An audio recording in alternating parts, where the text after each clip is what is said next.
This is the Defenders podcast on TV Podcast Industries, and we're talking about She-Hulk Attorney at Law, Episode 3, The People Vs Emil Blonsky. I know you can't wait to see Wong. I get it.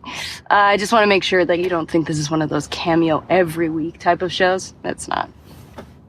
Well, except Bruce. And Blonsky. And Wong. Just remember whose show this actually is.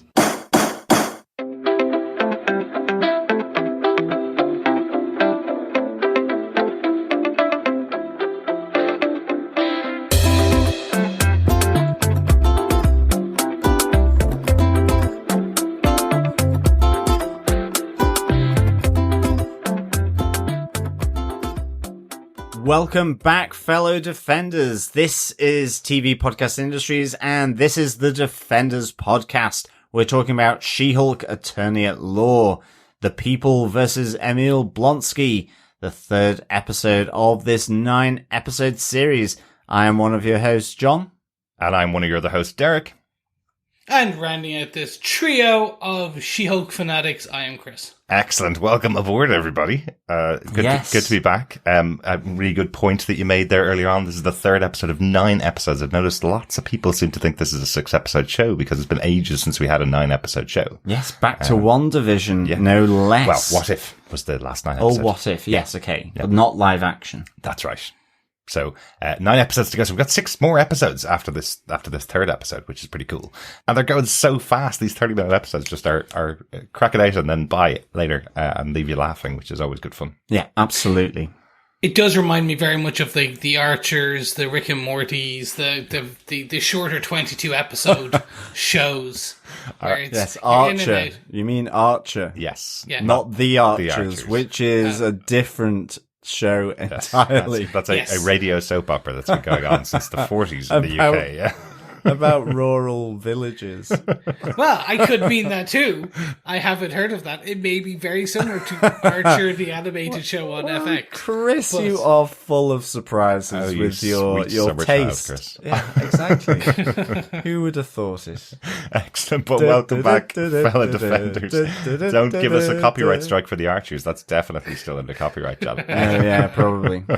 Welcome back, fellow Defenders. We are going to be discussing this episode of She-Hulk in full spoiler-filled detail. Came out today on Disney Plus as we record. We've got a bit of feedback in for this episode, but as usual, if you have any thoughts on any of the episodes of She-Hulk, you can email us to feedback@tvpodcastindustries.com with any thoughts that you want to share on this fun little show from Disney Plus. Yes, and of course, head on over to tvpodcastindustries.com where you can subscribe to the podcast on any good or evil podcast catcher of your choice. We are also over on Facebook at facebook.com/groups/TV Podcast Industries. But I think with that public service announcement, Derek, what are some of the episode details? Well, executive producers for the show are Kevin Feige, Louis D'Esposito, Victoria Alonso, Brad Winderbaum, and Jessica Gao and Kat Coiro. The head writer for the show is Jessica Gao, and this episode once again directed by Kat Coiro. This episode was written by Francesca Gailes and Jacqueline J. Gailes. They worked together on the Punky Brewster reboot, and Francesca was also a writer and story editor on the 2016 live-action Tick TV series, which was lots of fun. Interesting. Similar kind of style of comedy as well. Yeah. So I can kind of see why you'd bring someone like that on board. Yeah, right? definitely. Especially someone who likes spoon. There are no spoons in this episode of She-Hulk. There could be. But John, do you want to tell us what they did give us with your synopsis of She-Hulk Attorney at Law, Episode 3, The People vs Emil Blonsky? Sure. At her new firm, GKL H, She-Hulk Attorney at Law begins her first case defending Emil Blonsky, aka the Abomination, at his parole hearing. After news leaks of Blonsky's trip to a fight club in China with the Sorcerer Supreme, Jennifer Walters tracks down Wong to get an explanation. At the parole board hearing, Wong confirms that Blonsky was taken by him to China and offered freedom and asylum in Kamatage, but Emil refused and chose to return to prison to serve out his sentence. With the assurance that Emil Blonsky will never change into the Abomination again, and Wong's testimony, he is granted parole to live out his life with his 7 soulmates. Meanwhile, Jen's colleague Pug has to represent her narcissistic former co-worker Dennis in a case against a shape-shifting light elf. Miss Runa, the elf, had impersonated Grammy Award-winning artist Megan the Stallion, leading on Dennis and scamming $175,000 out of him. With the expert testimony of Jen on how self-absorbed Dennis is, he wins the case against Runa the elf, and she is sentenced to 6 months in prison for attempting to impersonate a judge. Following the hearing, Jennifer is attacked by a crew outside her home with some Asgardian construction tools. In her She-Hulk form, they are easily defeated, but remark that their boss won't be happy. They fail to get a sample of Jen's blood.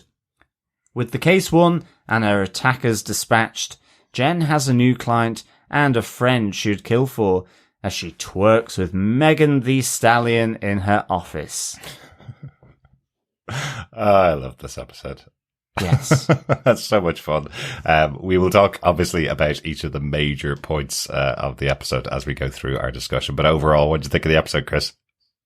I enjoyed it. It answers some questions from Shang-Chi. It literally sets up the wrecking crew. Mm-hmm. It sets up additional questions on who the big boss is. Like, it's fun. It's, like, cameo-filled. Mm-hmm.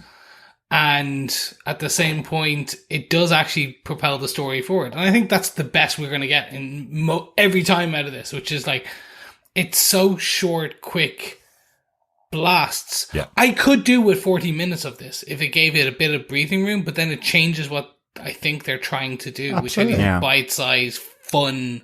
Well, that's bits. it. Well, it's a sitcom, and sitcoms are generally 22 to 25 minutes long, so it's about that kind of level, you know, so it does feel like something that like they're pushing the envelope with it, definitely, but it does feel like a family sitcom that you'd see. Yeah, I'm loving Friends or that kind of thing. I'm loving it. It's short, sharp, and sweet, and it's really good. Never overstays its welcome. You sometimes forget just how many 30-minute shows were on TV back in the day as well. Yeah. So. Yeah. It's in that tradition. So really, really enjoying this, and really enjoyed this episode. I mean, Wong, great. Absolutely. As you say, Chris, really good to get some context from that arena battle in Shang-Chi. So it was really, really good. Yeah. But order in the courtroom. Of course, well, indeed. Let us get on with our top 3 case points for this episode. Mm-hmm. Case point number 1. It's Wong. It is. It's Wong. Welcome back, Benedict Wong, to Phase 1 of the Marvel Cinematic Universe. He's been in everything now, hasn't he? He has, but he's that good. Yes, he's amazing. It's Wong-tastic. So great to see him in here, but really this point is all about the fact that Wong's here to explain Emil Blonsky's absence from prison, the big cliffhanger, I suppose, that we got from last week, that now everybody knows he's escaped prison. So what did you think of Wong's appearance here? Yeah, really good, but it's interesting because you really get the sense of Wong being slightly distracted, and I guess for the outside person, like, it is chaotic, but he's very distracted with this real, this real dimension, with Earth's dimension. You can get a sense he's spinning a lot of different plates here. But I really kind of like how Benedict Wong does the character of Wong. I love the fact that he's late for the parole hearing. He comes in the nick of time. Is it by design? Is it by accident? Total accident. But Jennifer is definitely spinning the plates, waiting for him to arrive. But then his testimony effectively implicates him in a crime of, escaping Emil Blonsky illegally, from and he's maximum like, security prison. Yeah. I must depart. Just because does the sling ring and off he goes. Absolutely. And even when he arrives into the law office again, it's kind of seemingly distracted and a little chaotic. Absolutely, and a few nods there to big MCU movies like Spider-Man No Way Home, where he mentions that he could wipe the world's memories of this incident with Emil Blonsky, but it's quite messy, so he doesn't want to do that again. And then a reference to Doctor Strange, because he mentions that he can put Emil Blonsky into the mirror dimension. Or maybe the shadow dimension. Yes, exactly. Oh no, don't worry. We will use sorcery as plan B, and taps his nose. Yeah, it was really good. Great fun to have him here. I just enjoyed, like, the whole fun part of, and I think this is what I'm going to enjoy about this show more, if it does go down this route. Mm-hmm. And she calls out, there's been a few cameos. Yeah. And we do know there is a larger cameo coming as well. But if you do get these types of pieces, like if we can get Sam Wilson and we can get Bucky Barnes, you get a comedic element here. So, and they can be comedic characters. Absolutely. And we've seen that with, like, we've seen, say, for example, in some of the Moon Knight comic books where they had Spider-Man and Captain America and Wolverine being comedic, or Deadpool in the comic books or in the live action where you have serious characters being in comedic bits. Yeah. This is a nice way. If you want to show off a bit of fun with this character just before they go back to their own show or film where it's going to be doom and gloom and the world's falling apart and about to end. But hey, don't worry. In She-Hulk, we're going to show you the fun side of the MCU. Absolutely. And even referring to your mention of the biggest cameo that we know that's coming this season, we're going to see Matt Murdock Daredevil in this show. Like, this is our first proper appearance of him in his costume as well, coming up in the series. We did 3 seasons of Daredevil, on Netflix, and that was one of the most serious shows that we watched. It was very, very serious. So having a moment where we can have a bit of comedy with Daredevil before he goes off to the 18 episode Born Again series, which will be coming out on Disney Plus in the future, and is quite a serious storyline. That'll be great to see a much more fun side of Matt Murdock. We saw a little bit of that in No Way Home. Not enough. We Absolutely. I think as well, with Wong, it's interesting that he needed Blonsky to complete his Sorcerer Supreme training, almost like it needed to be on the resume. So that was kind of interesting. And then effectively with Blonsky really sort of being the Zen, sort of reformed, rehabilitated character that he is. It's just really, really good. I mean, I absolutely adore the 7 soulmates. Oh, it's amazing. And just seeing Tim Roth kind of going, hi, just wave, just hi loves. And love you. Just really, really good seeing Tim Roth just having that lighter aspect as well with his character. But I do want to point this out because I've been listening to lots of podcasts since we released our episode 2 podcast. I've been listening to lots of people talk about She-Hulk, and I think they've created their Mephisto here with the 7 soulmates of Emil Blonsky, because they mentioned them last week and we didn't see them. They mentioned, Emil said, I'm moving in with my 7 soulmates. An upcoming movie that we know is coming from the MCU is Thunderbolts, which is a group of villains that Emil Blonsky, Abomination, will be joining. He's confirmed to be a member of them. And every podcast I heard thought the 7 soulmates was the members of Thunderbolts that he was going off to join.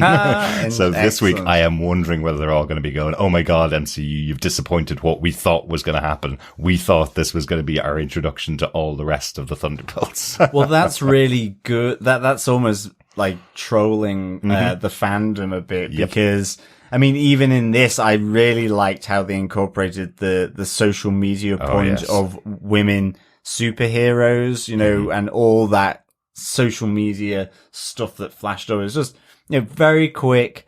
You could just miss it really, but it's a nice little kind of dig at those detractors saying, you can't have women superheroes, or well, if you want women superheroes, get your own kind of, all that kind of nonsense and so on. So it's just really, I thought, fair dues, to the creators and showrunner, to be honest. What was the one you took away Hulk's manhood and gave it to a woman? How dare you, kind of thing. Yeah, so this is criticism that Marvel have been getting since the 80s when they created characters like She-Hulk or female characters that had similar powers to the male characters. Nobody minds if there's 100 characters that have exactly the same powers as each other, but once you say that a woman has them, oh no, that's terrible. Get your own, basically. There's about, 25 characters that have gamma powers in the comic books or more. Like you've got the red versions of the Hulks. Hundreds. You've got the Abominations one. You've got there's a secondary Hulk as well. Obviously, Amadeus Chow. Mm-hmm. You've got then what do you call him? You've got the leader who is gamma infused. You've got the Doc Samson who is gamma infused as well, but that just makes his muscles iron. Mm-hmm. But he has green hair, and that's all he gonna get. He doesn't get angry. He just you name it. Like, sorry, I was convinced then, Chris, you said gammon infused. I was like, well, tasty. Oh my god, I could do with a gammon steak and a bit of pineapple. That'd be pretty impressive. Pretty impressive. Yeah. We will talk about another one. Actually, I'll bring it in right now. A little Easter egg in the episode. We saw an interview with Dr. Gideon Wilson at the beginning of this episode, the person that put away Emil Blonsky into prison. Gideon Wilson in the comic books is Sam Wilson's brother, and is gamma infused and has the opposite power of Doc Samson. Doc Samson gets more and more powerful the longer his hair grows, hence the Samson connection there. He gets gamma power from having short hair. That's why he's got a shaved head. So there you go. So a little nod there, but also an interesting connection to Sam Wilson. I wonder will they keep that? I don't think we have a connection in the Falcon and the Winter Soldier to him having a brother. We know he has a sister, but I don't think we ever had a mention of Gideon Wilson in Falcon and Winter Soldier. But there you go, little Easter egg in there. Good stuff. Good one, yeah. Yeah, definitely. So should we talk about the ending of this point, that Blonsky is free? Mm-hmm. I know.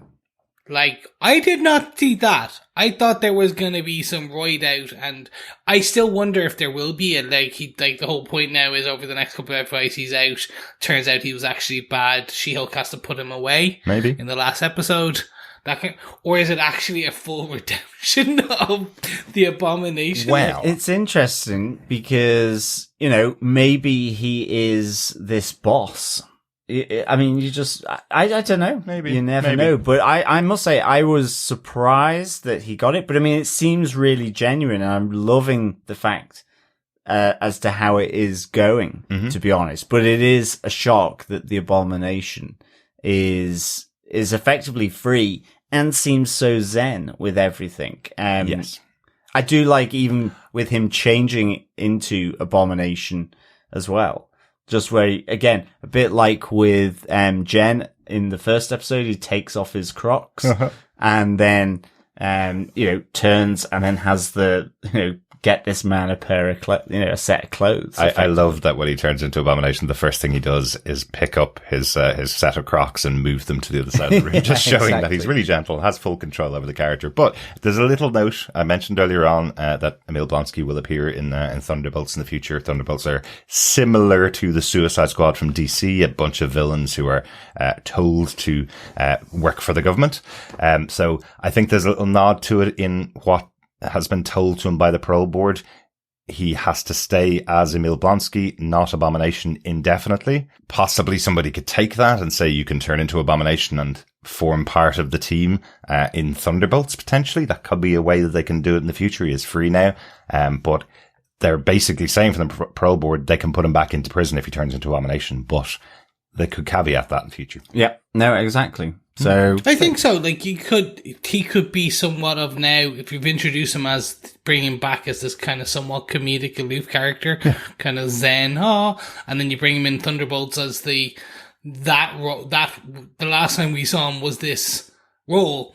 That would be a good comedic foil to when he just grows quite big. And he's also very heavily military trained and has that ability to follow orders and all that. And it's also similar to King Shark as well.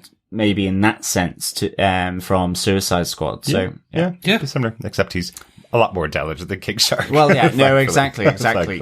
But I also do want to mention, as you said, that whole great ending to this whole scene as Wong gets accused of doing something illegal, and it is literally exit stage right to Karatage. End scene. Bye-bye. I'm out. Really good. Good stuff. Will we go on to our next case now? Yes, absolutely. Yes. It is case note number 2.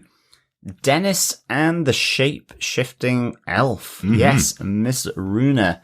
Well, again, another shape-shifting element here, thinking of in terms of the Skrull as well. Well, absolutely. This was going to be my point about the elf introduction here. We saw in the past in Captain Marvel that the Skrulls were actually good guys. They were people that teamed up with Nick Fury and they teamed up with Captain Marvel, and they've been seen as good guys. Interesting here that the elf is very mischievous and likes to take the position of anybody. They're kind of introducing that idea that she could be anybody until you find out that they're not. So I wonder, because the show's not called The Skrull Invasion, the show's called Secret Invasion, which is around that concept of people being anybody. Are there a bunch of elves out there? Are they going to use this idea to be the secret invasion? Is it not going to be Skrulls? Is it going to be the elves? What do you think? Interesting theory. Yeah, a possibility. I would prefer it if it was Skrulls. Me too. And not elves, to be honest. I think, yes. We're going to have a lot of elves in Lord of the Rings, aren't we? So, well, that is true. There's going to be a lot of elves there. Plus, Miss Runa is from Asgard. She is. She's so, the daughter of a diplomat from Asgard. I think Asgard has had plenty of time on the MCU screen, so I want to see more Skrulls. We've got little snippets of the Skrulls, so certainly with Far From Home, with the Spider-Man. So, I'm hoping it's Skrulls, but it's maybe even just putting the shape-shifting element back in the mind's eye for viewers, because it's actually quite a while now since Far From Home and from the original Captain Marvel movie. So, it just puts that shape-shifting element back in the mind's eye. So, and it was just good fun. This was fun. It was just the self-absorbed Bukowski, Mr. Bukowski, Dennis Bukowski. Oh, yeah.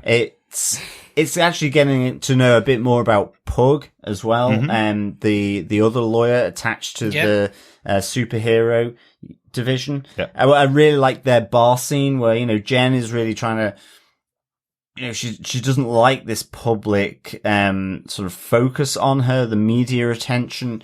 And Nikki's just, well, you're going to have to deal with it. And then Pug comes in. Nikki passes her cocktail over to him, and just exasperated over having to be the attorney for Dennis Bukowski with his just crazy self-absorbed idea of how good he is. He's a New York 10, but an LA 11. So I thought that was hilarious. Gosh, deluded, I believe, might be a better term for it. I've definitely met guys like this. Absolutely met guys like this. I think we glossed over one of his comments from last week when he was in the bar with Jen, and he looks over the room and goes, "Oh, there's a beautiful woman over there. I'm going to go and talk to it." And he is absolutely horrible human being. And there's points in this episode where you're going, he's going to get his comeuppance. This is going to fail. There's no way they're going to be able to get him out of this.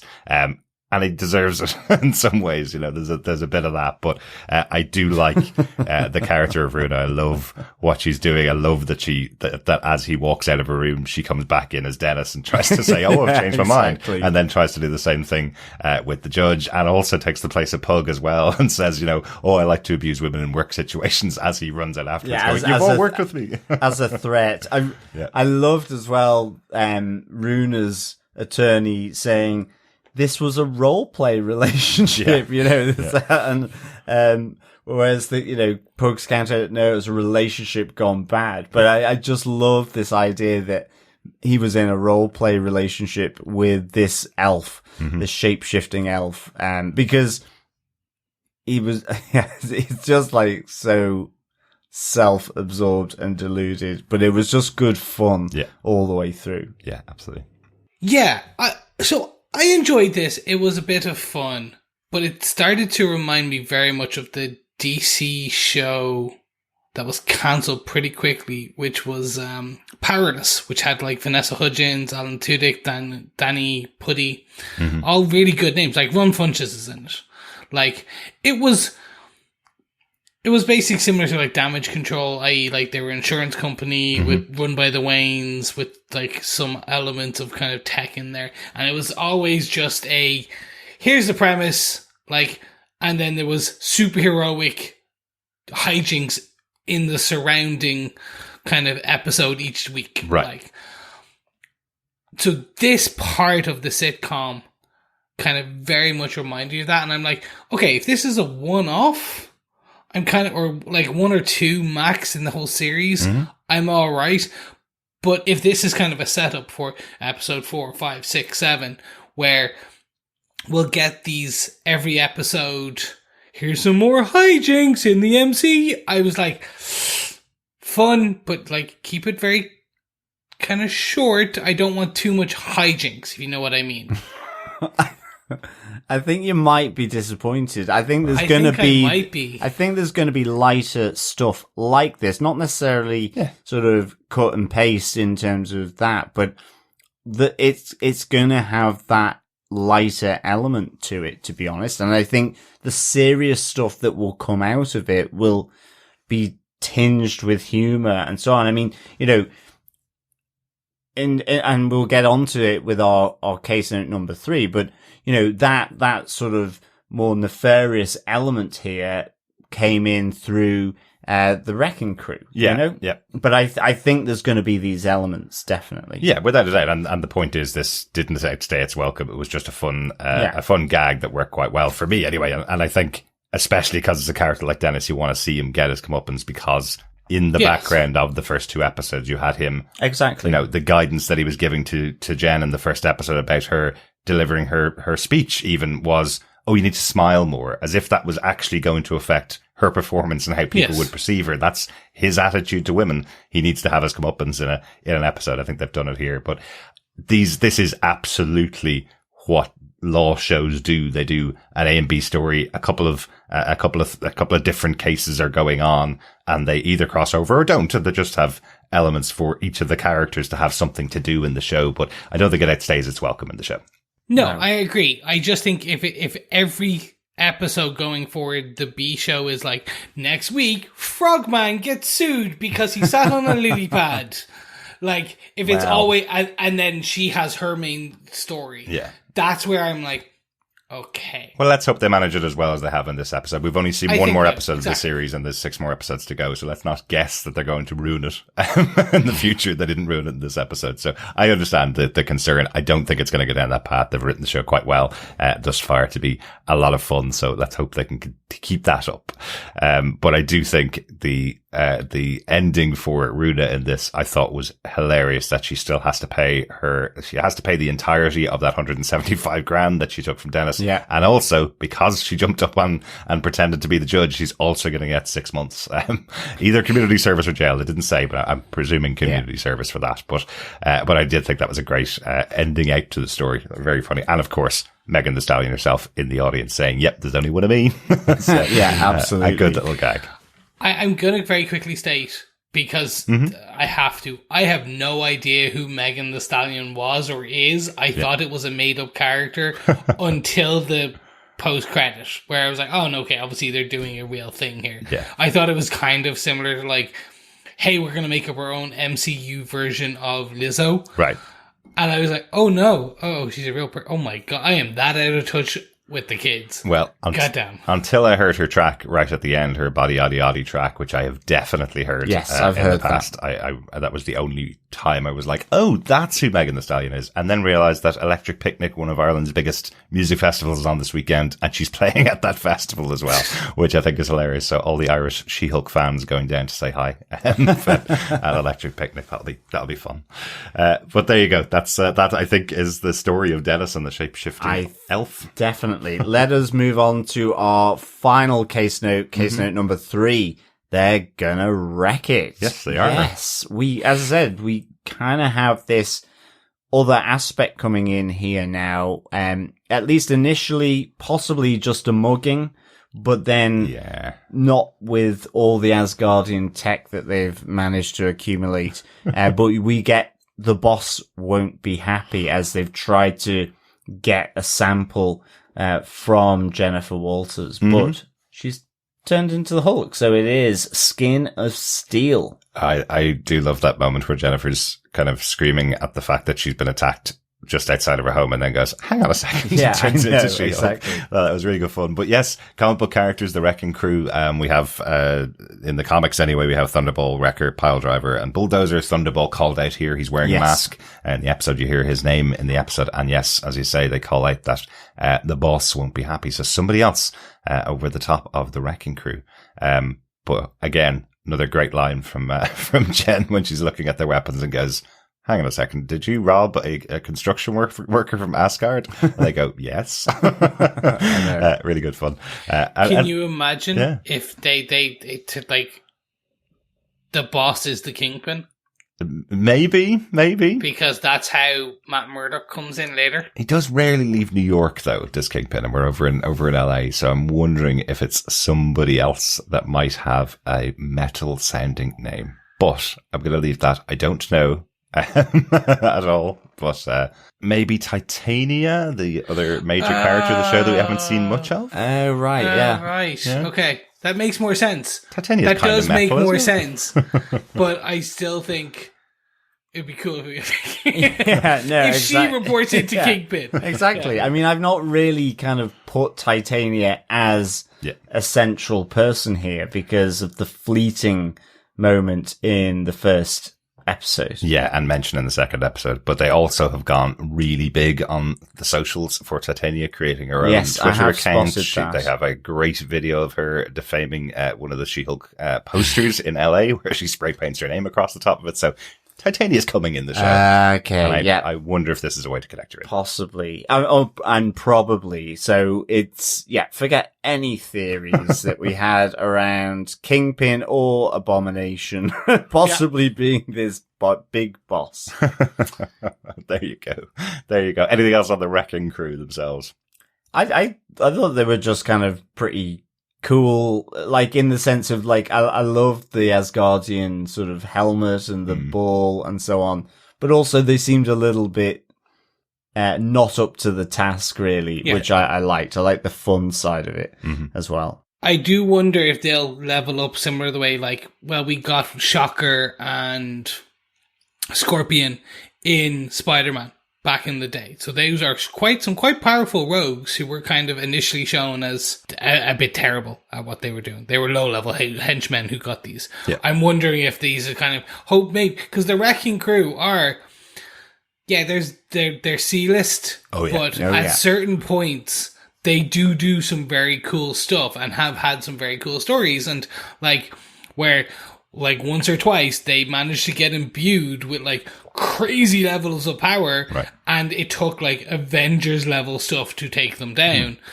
Like there's been some cool stories like that, so I'm like, if they can just sprinkle these guys across a few of these different shows where you're like, oh, it's the Wrecking Crew again, oh no, and they bumbling, and then suddenly the next time you see them they're not bumbling and they're like suddenly crazy level threat. I'd be like, that'd be fun.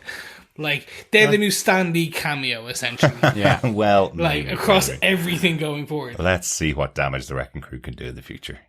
Oh, I hope they come back on screen as well. It'd be good to see them again. Yeah, I think we will for sure. But that is our third and final case note. Any other notes before we go into our defense? Nothing from me. What I really liked was Nikki's way of getting in contact with Wong, which is she goes, I sent him a thirst trap after finding out that he's a librarian, and it's me with a bunch of books, which I thought was hilarious. And you see that represented in the closing credits. You see her taking that selfie with a bunch of books. So I thought that was a good little joke. Excellent stuff. Right then, Chris, do you defend episode 3 of She-Hulk? Yeah, this one is a very good episode. Not amazing or great, but a very good episode. I like all the Emil Blonsky Actually, no, I'm going to rephrase that. This is a good to great, not amazing episode. It's high up there. It's fun. And I will revise the score later in the season if every season episode going forward is going to have this kind of B story that is just quite silly and like not like if they just consistently do that. I think this, for what it is fun and will continue and has the potential to be this comedic foil that is going to be really, really, really fun and just separate itself out, differentiate itself out from the MCU very well. And I'm hoping that episode 4, 5, and 6 prove me right about that. So yes, I defend. Excellent. Derek, do you defend episode 3, The People Vs Emil Blonsky? Absolutely, I do. This is great fun. I genuinely laughed more, I think, in this episode than I did in the previous 2, and that's probably because adding in actors as great as Benedict Wong and Tim Roth into this show, on top of Tatiana Maslany, who's been fantastic from the start, adding those 2 actors in with their comedic chops, I think the timing of everything throughout the episode just worked really well. A great comedy episode for me. And yeah, having a special guest star like Megan Thee Stallion, who I didn't know before the show, other than knowing her song, but just having that and having the post-credit scene was great fun. I love how they're continually poking fun at the media and how they're framing stories. There's a great moment when one member of the media calls out to Jen as she's walking past, "Is it true that the Avengers turned you down?" And the other member of the media turns back to camera and goes, "Rumor is that the Avengers turned Jennifer Walters down from joining them." I love that they're talking about that kind of stuff. That was really good fun. There's also the other Easter egg where they do mention that a rumor going around is that a mafia hit calls Jennifer Walters to get her powers, which is her original origin story from the comic book. So another great little nod there. So it feels like these episodes are absolutely crammed full of things that you can take out if you're a comic book fan.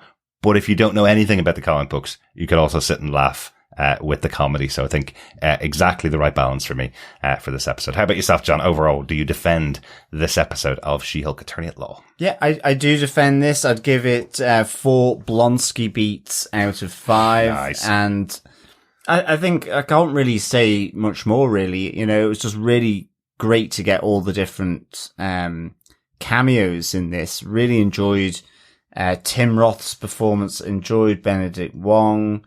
I just enjoyed that silliness with Ms. Runa, and also then getting the Wrecking Crew on board as well, and having that moment really, really good. And I think you're right. I think there's just so much threaded through this in a very light way, but whether it's just the dig at the media or even just social media, that kind of commentary that you get. But it's not overbearing. It's just a very simple point done quite quickly. Yeah. And it's there and fair dues, you know, there's something more than that humor. So really, really enjoyed this. Yeah. 4 Blonsky beats out of 5. Excellent stuff. Excellent stuff. We are finally naming our pub quiz the correct name in our 3rd episode of the show, which we should have named it the correct name from the start. Our She-Hulk bar exam. Yes. How did we miss that for 2 episodes? I know, exactly. That's right there. Like, that was It was us smack in the face, exactly. Sitting right there from the Completely start. missed it. So we are having the She-Hulk bar exam. We can still grab a drink at the Legalese after the bar exam, of course, but it is, fellow quizzers, fellow defenders, it's episode 3, which of course means it's question 3. The question is, how is Wong's social media presence chaotic? Ooh, very good. Very good. John, do you want to give the question one more time? Certainly. How is Wong's social media presence chaotic? Send your answers to feedback@tvpodcastindustries.com and you'll be in with a chance for some She-Hulk strength protein bars. Well, some No. She-Hulk goodies. Yes. Yes, we're not going to create A She-Hulk brand. strength stuff in our lab for this. We just will get you some She-Hulk goodies. Yeah, yes. Send your answers into all 9 questions at the end of the series to feedback@tvpodcastindustries.com. Yes, indeed. Yes, indeedy. This episode of TV Podcast Industries is brought to you by our supporters on Patreon, including Robert Williams. Thank you so much, Robert. Thanks, Robert. Yeah, thanks so much, Robert. Great to have your support. Thank you. Yes, and you can support us just like Robert for any monthly amount over at patreon.com/TV Podcast Industries. Or if you'd like to support us for a one-off donation, you can pop on over to buymeacoffee.com/TVPI, where you can buy us, you know what? You can buy us a coffee. It does exactly what it says in the tin, just like Ron Seal. Any of our UK listeners will get that one right there. But do not worry. You can still support us by subscribing to the podcast and sharing it with your friends, because remember, sharing the podcast is what, gentlemen? It is, of course, sharing the love. And we do not mean Megan Thee Stallion love or twerking love. No. It's sharing podcast love, where it is helping spread our message like a shape-shifting elf. We'd love to hear your thoughts about She-Hulk. Do you know why? Because that helps keep the next section of our podcast going, where you, our fellow defenders, really tell us everything you thought about this episode. You can email us your feedback to feedback@tvpodcastindustries.com. You can join our Facebook group, facebook.com/group/TV Podcast Industries, where each and every episode has its own post, and you can put it in there and send it in. Absolutely. And our first section of feedback is on last week's episode, on episode 2, because we did release our podcast before the episode came out last week. First up, we have an email in from John Daniel, who says, "Hi Defenders, I am laughing out loud way more than I ever hoped I would be at this show. I just want to share some favorite parts, and I'll keep it brief. The new coworker with the best places to poop map needs way more screen time. He is amazing. Tim Roth is simply brilliant. He went from getting me misty about his plight to laughing at his haikus. Jen's family is comedic perfection. I want more Marklin Baker in my life immediately. My Larry Appleton radar went off almost right away. What delightful sitcom casting. I love the Shang-Chi tie-in with Abomination too, and Mr. Holloway is definitely up to no good. What a great show. See you next week." John from Chicago. Great stuff, John. Thanks for the feedback. A couple of things that John mentioned there, which we kind of didn't touch upon last week. Pug is quite heavily featured in this episode, and that was him going and introducing Jen to the best places to poop in the building. So Pug will be featured more in the series.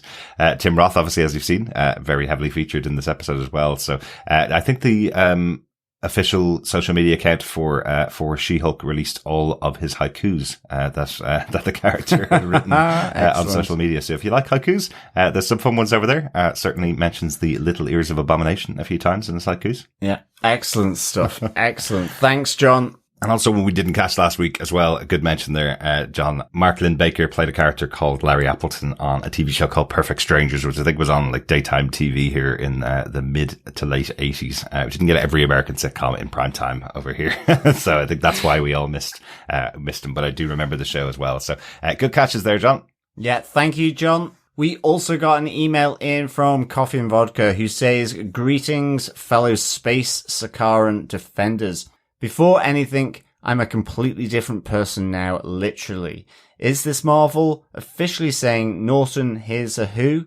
Whatever the case, some truly meta Deadpool level writing. Jen's cause and effect transfer from the DA's office to GLK and H was quickly and efficiently handled. On the way, an online job search with Wolverine and Eternals references. It was nice to see Emil and his 7 pen pal friends again, as well as Bruce's journey to World War Hulk. Through a bout of unemployment and the dreaded family dinner, Tatiana Maslany continues to bring the fun, making the only problem with this show feeling the incomplete shortness of it. Maybe we're just spoiled as viewers, but She-Hulk kind of requires longer episodes, especially this one. Also, especially if they're to continue to use the show as a coming attractions.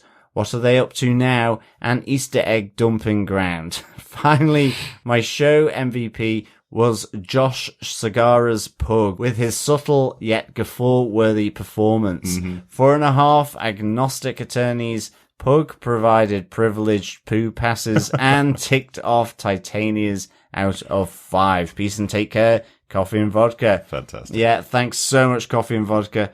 Well, I'm glad they're not longer, because we will still podcast quite lengthy about them. So we said we were going to do 30 minutes, but we've possibly gone over here for sure. So yeah, longer episodes mean longer podcasts, I guess. So actually, Coffee and Vodka, you're just wanting to hear our dulcet tones for longer.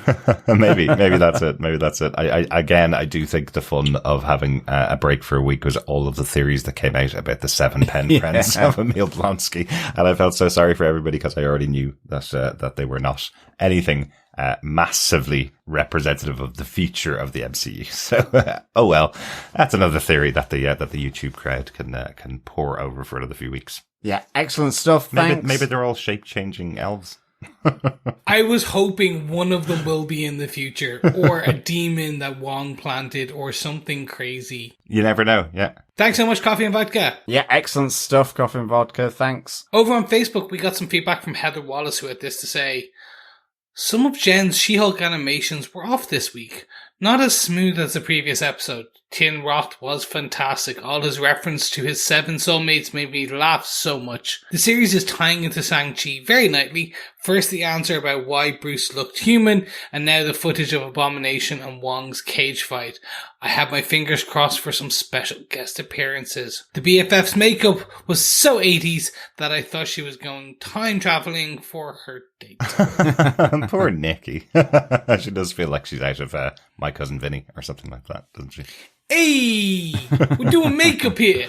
That's also a terrible accent, Chris. Yeah. Thank you. Thanks, Heather. Yeah, thanks, Heather. Also, Alan Thomas says, I really liked both of the first 2 episodes. Just good fun. I'm not going to defend the MCU Hulk movie as being anything great. I only have it ranked as the 20th best MCU movie, but I do think it's not quite as bad as you're making it out to be. Outside of their Sony co-production Spider-Man movies, the MCU hasn't been putting out any movies lately, post-Endgame, that beat it.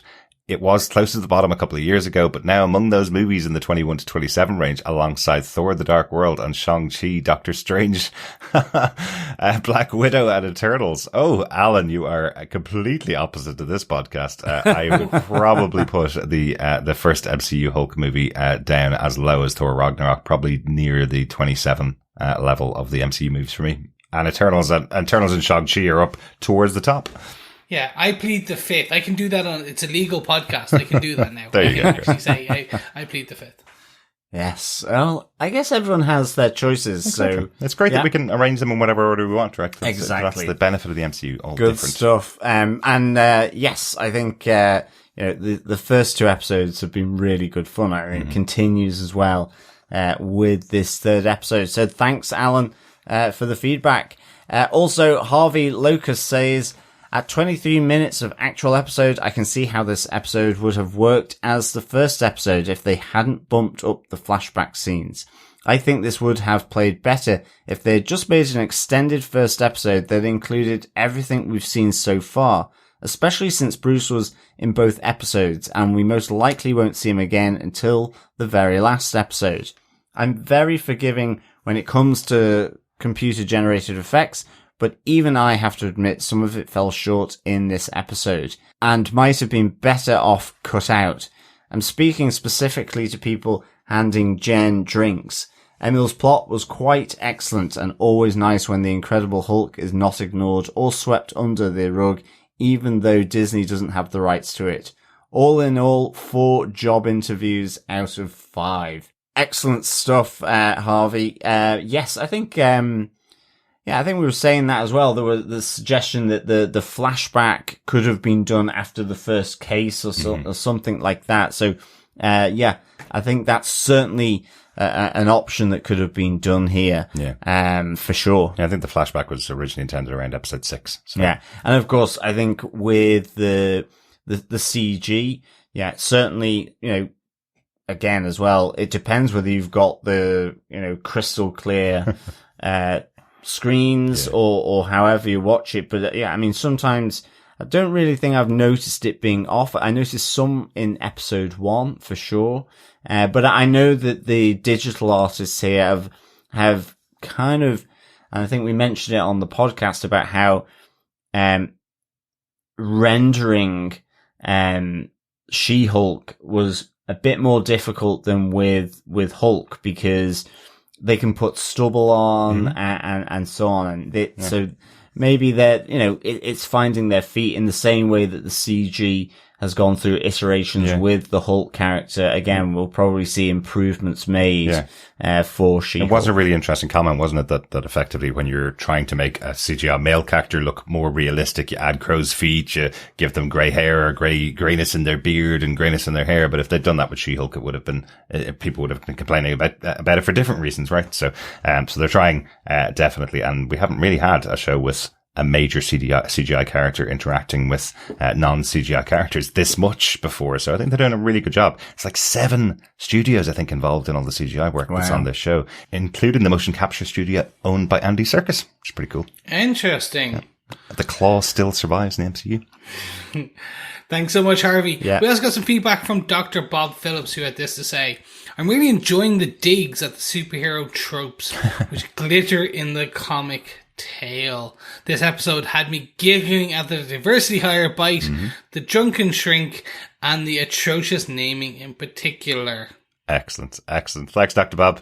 Brandy Anderson says, I am not only enjoying the show because of its entertainment factor, but also because it seems to have ties with so much of the MCU. And it seems to be doing this in all timelines, time periods, not in a multiverse or time travel sense. There are tie-ins to the past phases as expected, with Abomination mentioning all the other Avengers, and even a little joke about recasting, but also this current phase with links to Shang-Chi and Eternals. I mean, finally something acknowledging Tiamat's body coming out of the water. Exactly. And even some hints to future phases, starting with what I assume has to be the setup for a new Hulk project, probably World War Hulk, and Emil's 7 soulmates brought Thunderbolts to mind, and the first reference to Wolverine. I know that Falcon and the Winter Soldier had the Princess Bar, but that could have just been a nod to the comic books. Your podcast about episode 2 was great, as usual, Derek, John, and Chris. To answer your questions, Chad Chet was the name of Jen's cousin. Also, Emil is lying, or at least not sharing the whole truth with Jen about the government giving him the serum. Yes, it's true, Ross did give Emil 2 doses, but first off, Ross lied to cover the tracks that he had done so, as it was not government sanctioned, and Emil left out that he forced Mr. Blue, turned out to be the leader, to administer a 3rd injection, this time of the Hulk's blood. Bruce had sent to Mr. Blue for experimentation. That last blood is what finally turned Emil into Abomination, but it was not sanctioned by Thunderbolt Ross, let alone the US government. And also, the guy in the office with the comic books is a nod to the comics. There's a scene where Jen speaks with a co-worker who has a bunch of comics behind him, and I think this is the first time we've seen comic books in the MCU, but in Eternals, if you remember, Phastos' son does call Icarus Superman, so we've had a reference to DC Comics. Yes. There. Excellent points, Brandy. There's some good pieces that we might have missed out in the last episode. So good clarification there, especially about the Incredible Hulk movie, which is unclear in my mind overall. So yeah, definitely. That's really interesting that Emil is lying, or possibly twisting the truth. Is that just simply, how he remembers it, or is it something deeper, more nefarious? Yes. Truth is in the eye of the beholder. Exactly. Thanks, Brandy. We also have some feedback from Victor Von Doom, who had this to say: Greetings, Defenders. I'm really enjoying the Tatiana Maslany performance. Jennifer's experience really brings misogyny into focus. The family meal was a hoot. Pops is cool and very supportive. Chet is a genius. Was not surprised Bruce being on his way back to Sakaar.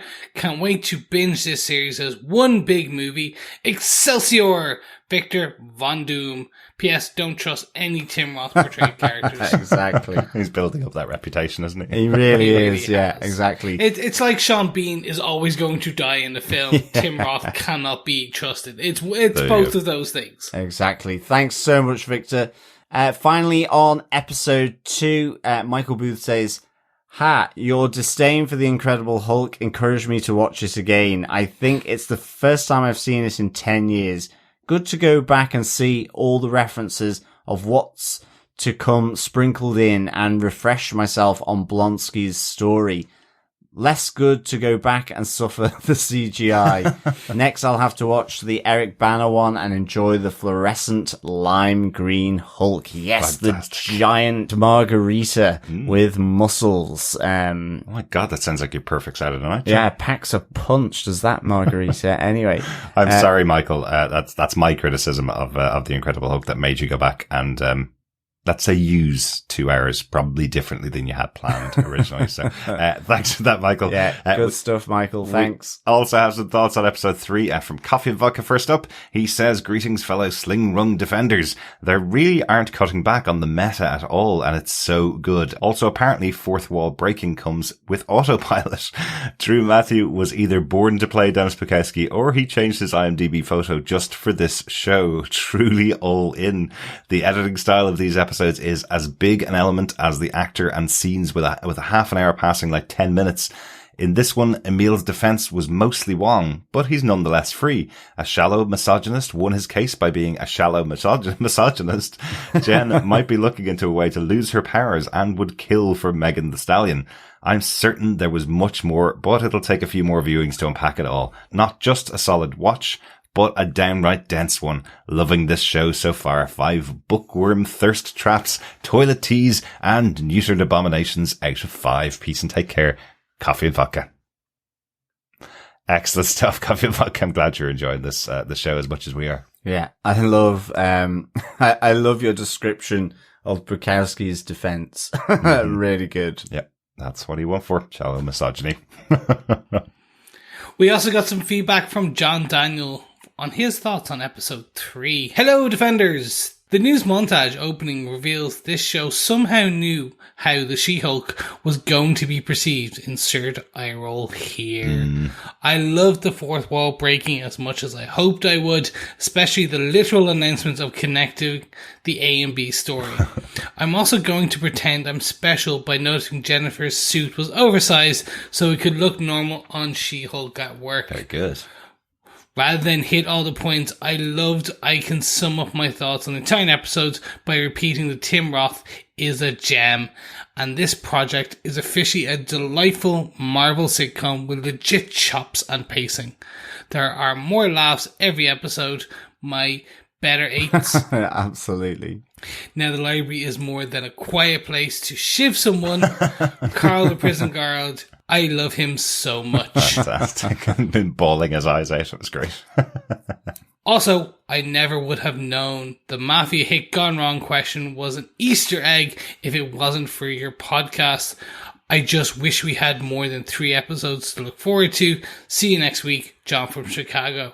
Well, John, you are in for a treat because there are another 6 episodes to look forward to. So glad to be the bearer of good news. It's always good, isn't it? Yes. I love sharing that. Thanks so much, John. I'm really good that you enjoyed the episode as well. I'm glad to be of service, giving you Easter eggs that you may not have found without our podcast. It's always good. Yeah. Exactly. We also have some feedback on episode 3 from Victor Von Doom. Greetings, Defenders. I'm still laughing at this series, although there are some real-world points being made. Dennis, the delusional $175,000, and he is not a fool. Regarding social commentary, the media is also delusional, much too close to reality. Runa, the Asgardian changeling, needs reining in. Should the Queen not address this? I'm surprised the show addressed the Me Too female hero issue. Not taking sides on that one, after all, it's Marvel. Emil's transformation into Abomination was almost as scary as his soulmates. Jen could start her own firm. She would not lack for clients. Could there be a future for Jen and Pug? Who sent the thugs after Jen's blood? Thunderbolt Ross? Not like him to use amateurs. I could watch the twerk credit scene again. Oh yeah, I did. Excelsior, Victor Von Doom. Good stuff, Victor. Yes. We're thinking it's probably just Titania that's going after the blood of Jen. But again, that link to Thunderbolt Ross, and the Thunderbolts, it is it's always going to draw that kind of parallel with having the Abomination in the show. Yeah, I just think because Jameela Jamil is quite a well-known actress, and her poster was about the second or third one released for the show after Jen's and Bruce's, so I kind of was expected to see a bit more of her by this stage, but we'll see her back in a future episode, I'm sure. Thanks so much for your thoughts, Victor. Really good to hear from you about these episodes, and thanks to everybody for your thoughts about these episodes. Please keep sending them in, even though we're recording today. If you have any thoughts on episode 3, please email your thoughts to feedback@tvpodcastindustries.com, or pop on over to our Facebook group where we have a spoiler post for episode 3. You can leave your responses there and we'll talk about them on the next podcast. And of course, I say that we actually got another email in and a piece of feedback on Facebook after we recorded. First up, Dr. Bob over on Facebook says, this show is just the sprinkle of fun I was missing from my telly. I am hugely appreciating the full fourth wall breaking, presumably to add commentary from test screen audiences, self-aware mockery in the vein of Fleabag, and the core of reality that makes the bite spicier.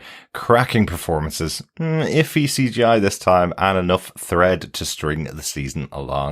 Thanks, Dr. Bob, for your thoughts on the episode as well.